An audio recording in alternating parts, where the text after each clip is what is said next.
My good day and greetings further on this, the 2014 Global Official of Dignitaries Awards. I thank We Care for Humanity again for the opportunity to be here and to participate as best I can. I do not believe in coincidences. I think all things are set for whatever purpose of heaven's desire. I'm not there for whatever reasons that was beyond my control. And at the same time, the possibility to be there through this means accentuates the very program of our focus for humanity. I have had the fortune or misfortune to have just about every single thing thrown at my head on this agenda thus far over the last 20 or 30 years busy. And I smiled because I spoke to one of the sisters at the conference which I attended. I have been busy going around my old schools because I felt the need to touch base. And I said, you know, if you were to go surf, you will see so much written about me, but at the same time, remember this: no one that have tried in any way to make a difference for humanity went through the road without being scratched in one way or the other. Fate will decide if we stand strong, if we break, or if we run. I do not easily break. And I don't think I'll be running that far either. So I will just go with the flow on the storms. Because I insist there are more options for humanity to break away from the throes of poverty. Equally, a divided house cannot stand. We are one humanity, one root, one tree with many branches. Some of the branches of the lines that face south, some face east, some face north, some central. The view from each and the appearance of each may be different, yet it's still from one and the same tree of humanity. We are one. This world is one world. The human race is one nation. Just one, not a multiple of nations. It's one.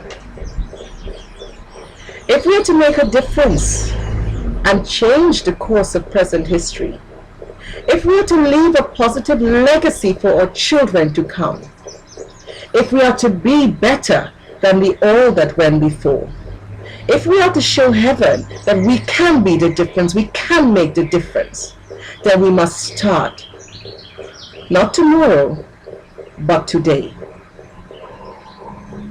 We can no longer say that poverty, that human rights, that human suffering is limited, to this district or this area or this nation in this time. It is not. It's right in each and everyone's backyard. Therefore, it's the responsibility of each and everyone to see a change.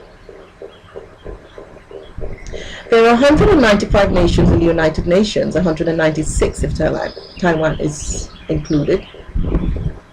There are 257 nations that forms the world and the earth's nations. Within each of the nations, there are two. The indigenous nations within the nations that were the first nations of each of the respective nations that must also be included within the category of nations. They are the people of the different chapters of society that have different needs equally within those nations that must equally be recognized and respected. All in all, If we were to look in each of the nations, therefore, we will see we have more similarities than differences. And one similarity that you will find in all is the issues of poverty, the issues of growing poverty by unemployment, jobs insecurity, and so many people, so many businesses that just not know, they really do not know day to day how long the companies will stay afloat in the climate that is now growing and growing more and more each day. So therefore, the situation demands that we take a different approach to see the change of it. It's no longer a time where we can say we will develop one country or one district in the country, because while we're developing the one, the other is falling. Several years ago, well, a decade or two ago, I shall say, I was trying to explain this to as many as I could. Some understood, some did not. Some decided to support, some decided to attack. Each their own. That's human rights. It is fine. I explained I could not bring myself to see to one water well in a village, while the children of the other village sees me driving past and I wave, "Hi there, hi darlings." It's fundamentally wrong. I want to see a water well in all of the villages, in all of the nations where those water wells are needed within the lifetimes of the people of those villages. Therefore, Project 7 Phoenix came to life. Project 7 Phoenix was first meant for the 55 African nations' trans-African rural and urban development infrastructure. Africa is developing and it's going at a very good pace, and it's good. But we need to focus on the rural regions and as well the outskirts of the urban regions. The agenda was then expanded to include the 195 or 196 nations of the United Nations, and a step further, the 257 nations in totality that forms the nations of this our blessed planet and home village, Earth. For each of those nations, in order to facilitate the project, bearing in mind that not all the nations will have the same resources and tools that would be to the kingdoms of Vale or would be to the indigenous nations of Vale, we expanded using the very means of which I'm communicating with you, the web, the internet. We formed in 2009 our Ark of Nubia, which is our own private social network, which includes the headquarters of the Kingdoms Federation, and with purpose. I needed us to progress. I needed us to be progressive. I needed the kingdoms to become progressive, because you must walk in par with the development with the world around you, and in order that you can address the needs of the people within each of the nations and every nook and cranny the best way we could. Almost everyone has a cell phone or a laptop or iPod or iPad or whatever else it's so called, which means that they have then the opportunity, once there is internet, once they have the possibility to go onto the web, to access the headquarters at any time, anywhere around the world from all 257 countries. We have the population capacity, for example, as Facebook, but we have kept the population within the Ark very small for the purpose of the program and the projects. To facilitate the programs for every one of the nations outside, we have created within the Ark of Nubia a royal chapter for the specific countries of the 257 countries. We went a step further, and for each of those countries, we saw to the formulation of the royal chapters to represent every state, every district, and every major city, so each will have their own royal chapter formed by the people of that region, state, or city. I do not believe that any humanitarian effort will survive in this climate.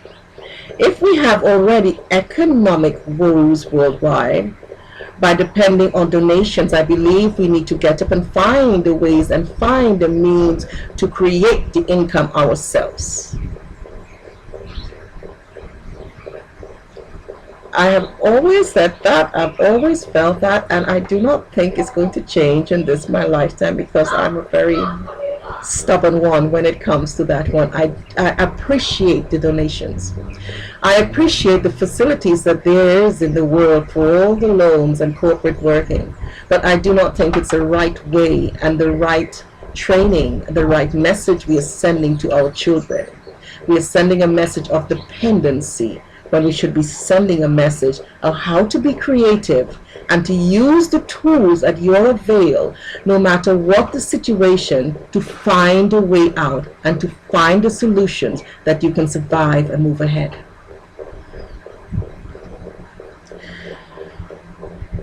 There are hundreds of millions of people on the sites, on the websites, and the social media. Those 257 national royal chapters that has been created in ARC has a purpose, and within each of those chapters, their respective nations and district chapters also have a purpose, and it's very important. So therefore, now we say, how are we going to fund the chapters to see to these localized support and humanitarian agenda in the area? By using the opportunities of this time, of this era, and to our avail, which I'm speaking to you through the internet. For each of the chapters, which in totality as a collective then numbers several thousands, we have created for each district and cranny an online trade, commercial, and shopping center, facilitating immediately each and all with at least 500 articles that they can start with earning to build and address the agenda in their own districts. The children and youth can participate in the collections by even contributing their designs within, whether it is for the laptop skins or for curtains or for mats or for cups or for whatever. There's so much they can do as well. The micro businesses in the area, the local businesses in the area, in all 257 nations, national and internal chapters, have then the facilities once we launch to as well promote and advertise all of their trades and what they are doing. The tourism in their area, we put their own TV systems in Ustream, the radio system, and everything needed, that bit by bit they can build and use the funds generated to support in any and every little way we can the needs of their districts towards the eradication of poverty, but most of all towards the stimulation of their economy so they can again stand. We must show the example. I equally insisted within the program for certain things. One, we need to have the possibility for the youths in regions where they are no longer used to nature and farming, that the youths can go and learn to farm, learn to fish. That those who can write have the possibility to write and the books be published within the publishing houses within that very trade and commerce sites that has also been included. I also insisted that there must be seed banks, that the seeds from the agricultural produce that cannot be used are reserved and preserved for when times are rough. Because with the weather changes, we will have some of that.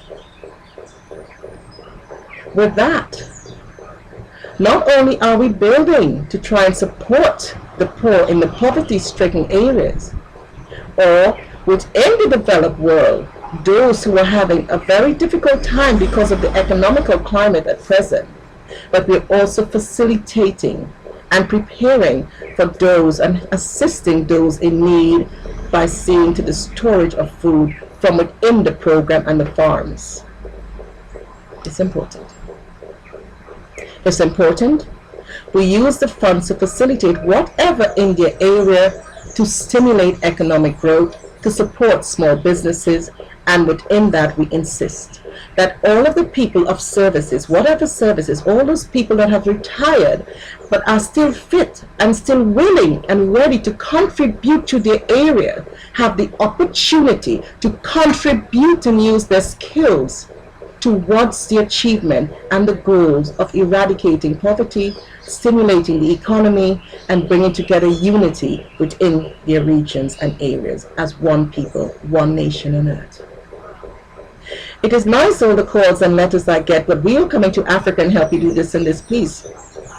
I need you to stay at home and see first to your country and your country's need. You cannot come and help me in Africa if in your own homes you have needs, be it America, be it Asia, be it the Middle East, be it the Caribbean, wherever you are. First see to the addressing of the needs there. The funds that is coming out from these thousands and thousands of Trade and Commerce Center, 80% is meant to stay right where it is and see to the development in your region in accordance to the people of that district, of the chapters within the ARC.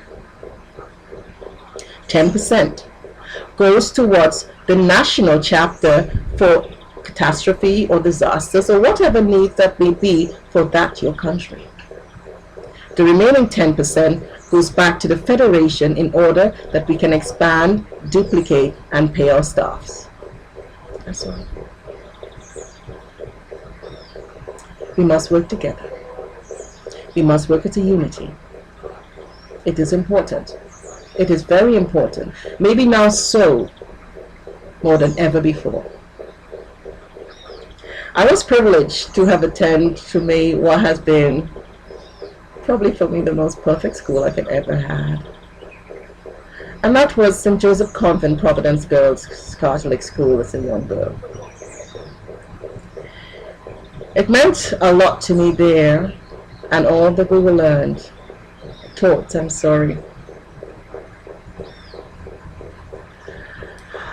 Our principal, my very darling Sister Regina, would always say to us, ask not what your country can do for you, but what you can do for your country. We can do a lot for our countries.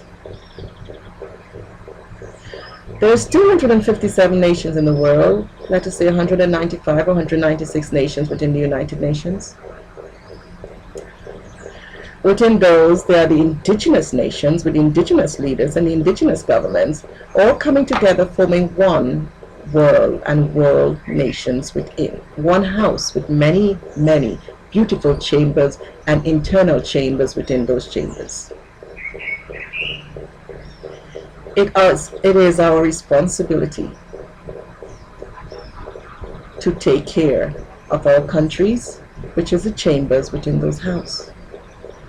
And within that, we are showing the children an example of what to do in times of storm, that they stand strong within the sunlight.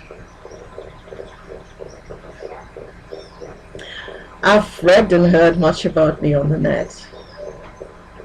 I also said to the sisters on a recent visit, no one that has attempted to do anything positive for humanity have gone through without a scratch. Those who know me, they know me. Those who do not, they do not. I am no one's enemy. We need to come together. We need to respect each other. It is strange that much of what is of the covenant is no longer respected, and much of what is not is respected. That is sad. The kingdoms of Africa, the kingdoms of Asia, even many of the kingdoms in some parts of the Middle East, many of the old lines in some parts of Europe, many are no longer accepted and respected, which is sad, which is very sad. But sitting around and thinking about it is not going to change the circumstances, because even though the world may not respect and accept, your responsibility to your people does not change. So therefore, I'm calling on all of you to stand up and support the agenda and support the chapters within your region, because your first responsibility is to heaven and is to those people. I thank you, our beautiful Queen of the Queen's Council, Her Highness Maria Moore. I thank all of my family members, members of the Nubian Nation's government. I thank the thrones of Pinango and Abron. I thank all that are there to support this evening, to support this project, to support this gala, and support the humanitarian needs. A special thanks to the tribal nations governor and governors in the Philippines for all of their efforts, and the 110 nations that has been so supportive that I'm doing all my best to see addressed, as well as all of the further islands and nations there that needs address on this agenda. You're all covered within the chapters. We are busy, we are expanding. I thank all in the United States and all outside that have been working so hard with us to get us to this point, that we have been honored with this. I thank the kings and the queens at the 2007 summit, whose work, whose contribution, whose blessing led to the 2013 recognition and acknowledgement of the African diaspora as an integral part of the Federation Tribes and Kingdoms and Nations, with their identity restored on the 18/08/2013 in Montego Bay, Jamaica. I thank all of the courts within the CARICOM. Though you were not able to be present here, and you all in Africa, you shall all be present, God willing, and with God's grace, at the further planning of the agenda for the awards part 2. Maria, I thank you so much for the awards. It is an honor, it is a privilege, and it is a pleasure. I look forward to the years ahead and all of those plans on your agenda, because I know you can do much, and we shall do much. A special thanks to all of our members and Arcadian family in the Ark of Nubia, and all in the social media, on my Facebook, on the walls, who would wish to be here but cannot. I hope by this means to show my appreciation and say thank you for the consideration and the honor as Noble Woman of the Year 2013 and Historical Achievement Award. I am very happy. Nikwate, King Kubaha, and everyone there, all of the queens, all of the councils, all of my delightful, beautiful friends, I say thank you so very much. And a special thanks to all my birth island of Trinidad and Tobago, in our birth region or family regions of Nubia, Shebah, North Sudan, Aswan, all of the lines in Bumbu, Uganda, all of the lines within Accra and further, all of the kingdoms and tribes and family lines throughout all of Africa. I say thank you. All of Pinango and Abron, Nana Adubibi, I will see you all shortly, and we will see that this agenda is taken forward in the best way we can, not only as the kings and queens of these respective kingdoms and thrones, but first and foremost as fellow humans of the human nations and the human race, on the agenda for the total eradication of poverty from the vocabulary, that the legacy that we pass on to our children is one of faith, one of trust, and one of a positive start ahead, and not a consistent handing down of a legacy of the issues that we as the parents of today leave behind for the children of tomorrow. Thank you so much. One in heaven's light.